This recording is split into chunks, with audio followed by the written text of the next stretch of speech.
est un exercice collectif où le pouvoir dépend de la position et non de la part de capital, où l'actionnaire est un accessoire superflu.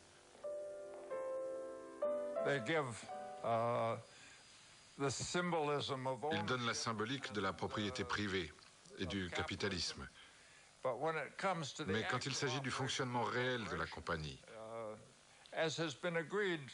selon un consensus de longue date, il n'exerce presque aucun pouvoir. Goldsmith et Milken se lancèrent à l'assaut de la technostructure.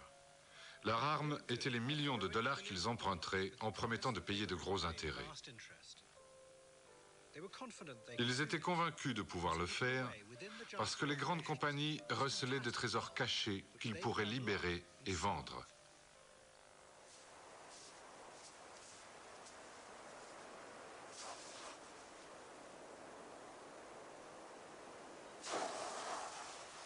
En 1984, Goldsmith et Milken lancèrent leur première offensive d'envergure.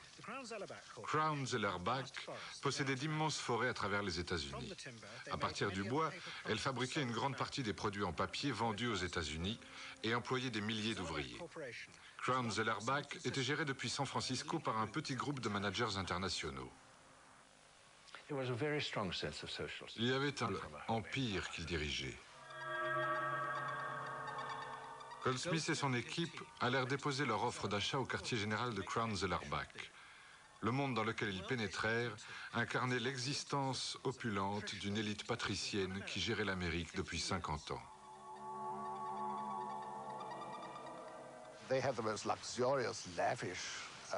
Ils avaient les installations les plus somptueuses que j'ai jamais vues. À commencer par des salles à manger peuplées de superbes serveurs, de sublimes serveuses.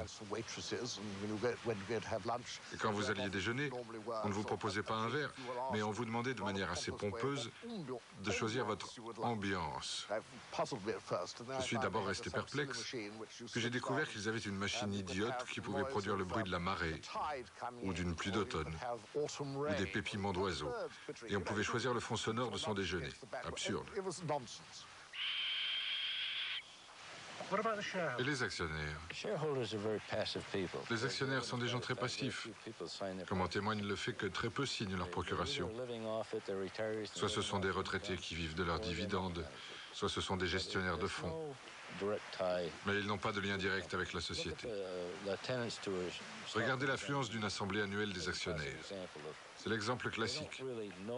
Ils ne s'intéressent pas vraiment à la société, ou bien ils pensent que tout va bien et ne se fatiguent pas à aller aux assemblées. Ils restent passifs à tous égards. Ils ont commencé par nous prendre de haut, comme s'il ne pouvait rien leur arriver. Vous aviez ce syndrome du chef de Crown Zellerbach, qui était une sorte de dieu pour 250 000 personnes, en additionnant tous les employés, leurs parents, les anciens employés, les retraités, tout. C'était un grand personnage à San Francisco. Ils étaient comme inexpugnables et ils faisaient partie du paysage. Ça a été un choc pour eux. Ils nous ont pris de haut, comme si nous étions des mouches qu'on écarte d'un revers de main. Et ça a été un choc pour eux de découvrir que nous étions sérieux. Crown Zellerbach n'était pas de taille à lutter contre la puissance des junk bonds.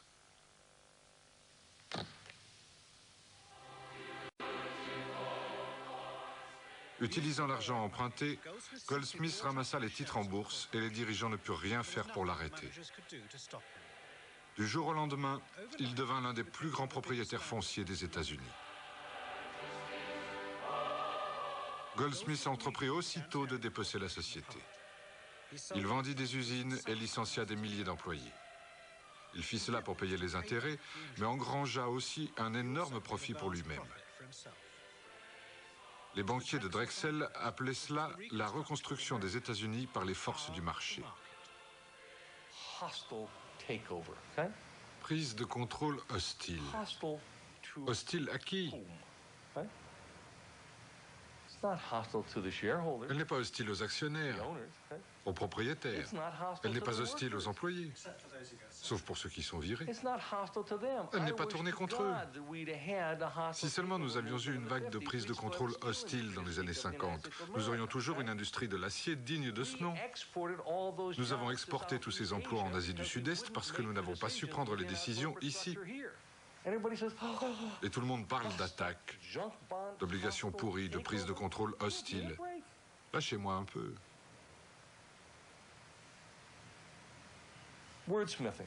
Ce ne sont que des mots sans rapport avec la réalité.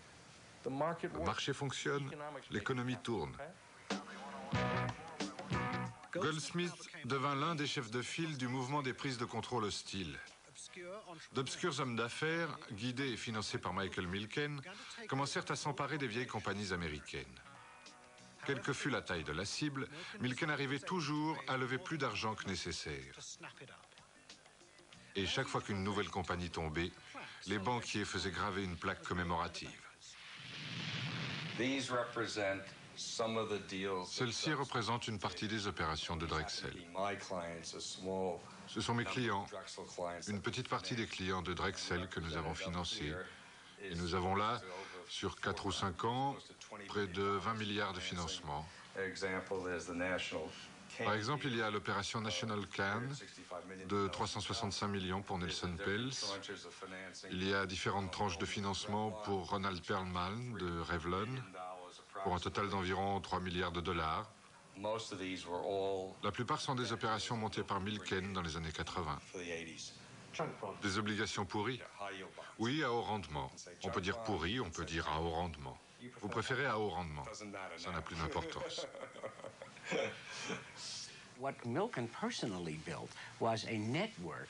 Milken a construit un réseau qui fonctionnait comme une usine à prise de contrôle.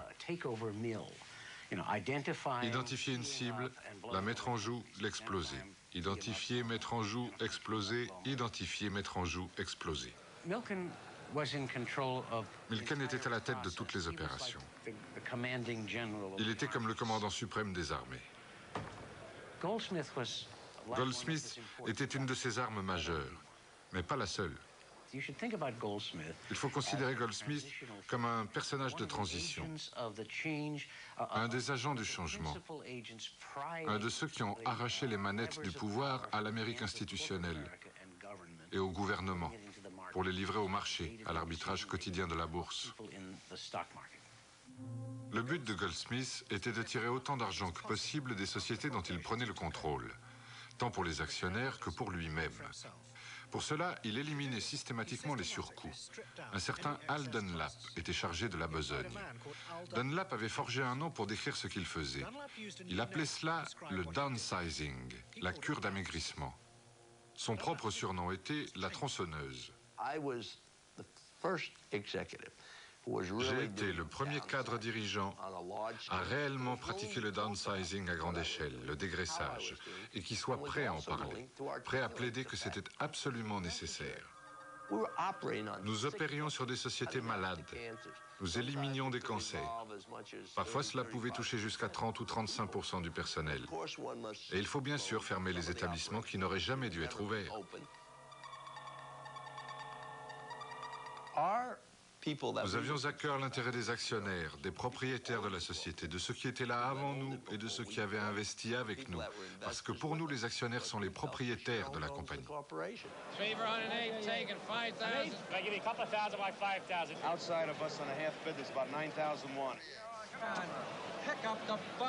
La réduction des coûts devint l'un des principaux facteurs de hausse de la bourse américaine. Chaque fois que les Raiders licenciaient des employés et des dirigeants, la cote de leurs titres montait. Et cela alimentait encore le courant haussier. Pour l'administration Reagan, c'était la preuve que sa politique fonctionnait, que le marché reconstruisait l'Amérique. The American economy is like a racehorse that's begun to gallop out in front of the field, driving the bears back into permanent hibernation. That's our economic program for the next 4 years. We're going to turn the bull loose. Pull it back. Le marché est au pouvoir maintenant. Les dirigeants et les notables étaient au pouvoir avant. Point. Rien n'arrivait s'ils n'en voulaient pas. Les marchés de capitaux étaient assoupis, ils étaient passifs, ils étaient gentils. Maintenant, les marchés de capitaux sont au pouvoir. Ils disent clairement, fortement et fréquemment, ces sociétés nous appartiennent. Alors les gars, réussissez ou prenez la porte parce que la boîte est à